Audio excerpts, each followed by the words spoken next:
Hi, this is attorney Marco Schiavo from Symmes and Schiavo. As we meet with clients, as part of our process, we ask for a list of assets, and in that list, people often put their homes and vacation homes, brokerage accounts and retirement accounts, and then other assets that they have, including automobiles. And if you think about it, when you buy a home, you have an attorney, you have a real estate agent who are helping you and giving you guidance. When you have brokerage accounts and retirement accounts, you have a financial advisor who helps you in choosing different investment classes of securities.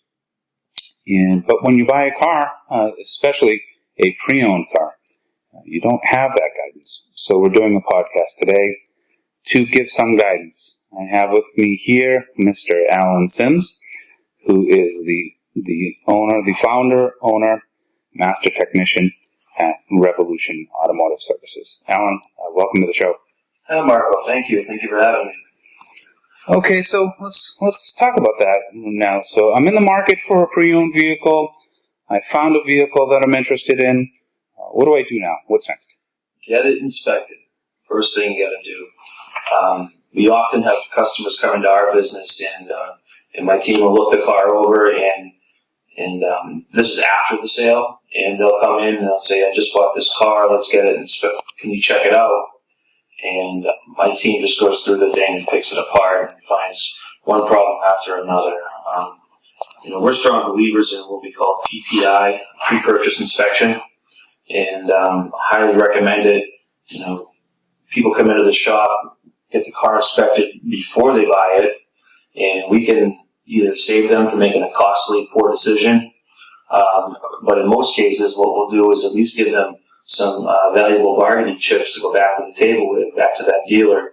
And at our shop, we provide them with a digital inspection so that there's photos and videos of everything that's going on with that particular car, so there's no dispute when they get back to that dealer or current owner. And with that, we'll have an estimate for everything that would cost, what it would cost at our shop to have those things done.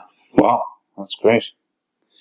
So I've heard about CARFAX, and I've heard commercials for CARFAX and get a CARFAX report. And if I have that CARFAX report, what am I looking for in that report? Well, CARFAX is really handy, actually. I would definitely recommend getting one if it's available to you. Most dealers should have a CARFAX available to you, and bring it with you to that PPI so that the trusted service center that you bring it to can go over it with you. When clients come into our shop, our service advisors go over the report with them because it's confusing, it's tough to understand, it's not something you look at every day, but it's something that we see fairly regularly. So we're happy to go over it with you and make sense of it. CARFAX report you got to remember, CARFAX is only as good as what's reported to it, and it'll give you not just the accident history of the vehicle, but it'll also give you service history of the vehicle, which is very handy, which is why I personally really like it. Pretty much all dealerships in the U.S. report the CARFAX with service history of the vehicles, and then most, if not, I'd say most, reputable independent shops will report the CARFAX. We report the CARFAX at our shop. I think it's really important, and it adds to the resale value of the vehicle. What you're looking for is service history and gaps in service history, and then major accidents. If this car's had a very, very major accident, it may not be the same as it was before. And oftentimes, if it's been a really bad one, where it's been, let's say, 60% of the cost of the vehicle, 60% of the value of the vehicle is used to repair the vehicle, oftentimes people are just getting rid of it at that point, because they're worried about what's going to come up next. And I wouldn't really want to start off with a vehicle that someone else decided to bail on, Right. Well, that's quite a useful tool then, that CARFAX report. So how do I determine the value? How do I know what a car could be worth? And whether the price that the dealer's putting on it, if that's or the seller is putting on it, if it's priced right? That's a really good question. And we don't sell cars at our place, but I get this question pretty much every day when I give an estimate. Is it worth it? Well, it's worth it to you. But what I do and what I recommend, and I've purchased a lot of vehicles in my life, is I check three different sources: KBV.com, Kelly Blue Book, Edmunds.com. A lot of people don't know about that one, and then NADA.com, which is the National Auto Dealers Association, and that's what the dealers are using to value the car. Kelly Blue Book is kind of out there for you, the consumer, or me, the consumer, and then it's not always like the end-all, be-all. So I would check all three of those, and then find a complement between those three numbers, and then go one step further and check what these cars are selling for at other places. Because Joe's down the road from wherever you're looking to buy might be selling a car for $2,000 less than what Mike's is where you're looking to buy it. Mm-hmm. And you want to know that, because if it's a similar comparable vehicle, look around other places and see. Right. Yeah. Right. What about mileage? Is it important? Obviously, I would think it would be important to know mileage on a car. Well, yeah, it is important to know mileage. My concern, though, is like if you're buying a car that's 5, 6, 7, 8 years old, anything more than 5 years old, and it's got like super low mileage on it, that car did a lot of sitting, is my concern. And when things sit and don't get used the way they were designed to be used, they tend to fall apart or seize up, I should say. And then when they are used, they fall apart. Right. Just like you or I, it's kind of like use it or lose it. Right. You sit around and don't do anything, you lose that ability to. Your muscles aren't trained that way. Same thing with vehicles. They're built to be driven. They're built to be used.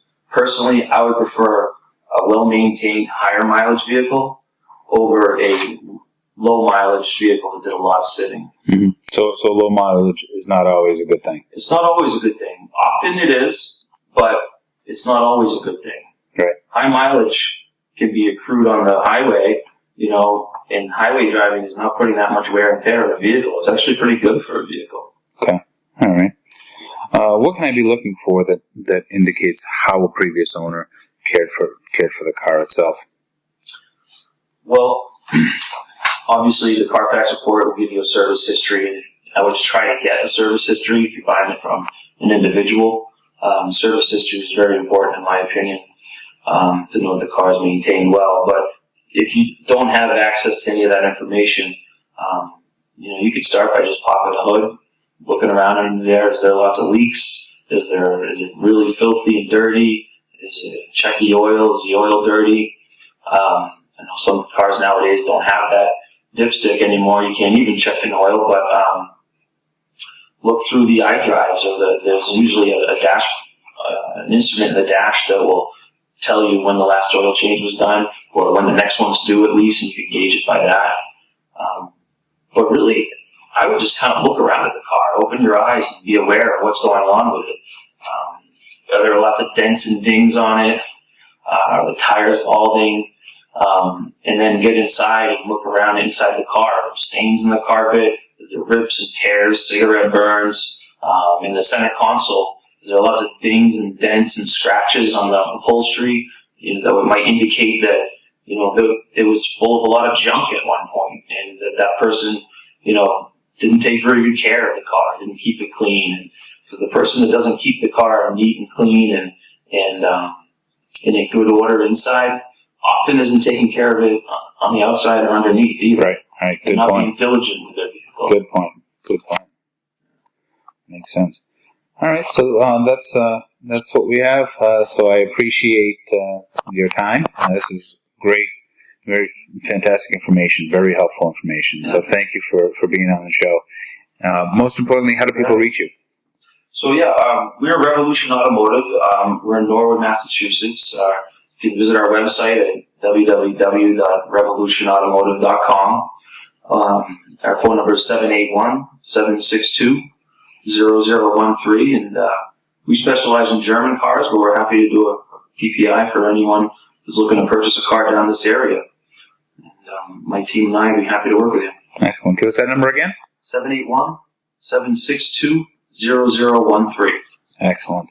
You can always reach us at www.symmensandschiavo.com, 781-397-1700. Again, the website, www.symmonsandschiavo.com. Thank you for listening.